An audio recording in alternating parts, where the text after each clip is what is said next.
Making YouTube full screen on your Samsung Smart TV is simple and ensures an immersive viewing experience.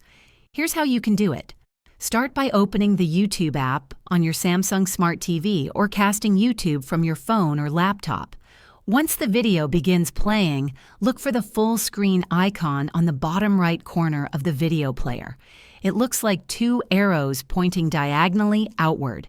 Click it using your remote to expand the video to full screen. If the full screen option isn't visible, ensure you're in the correct viewing mode.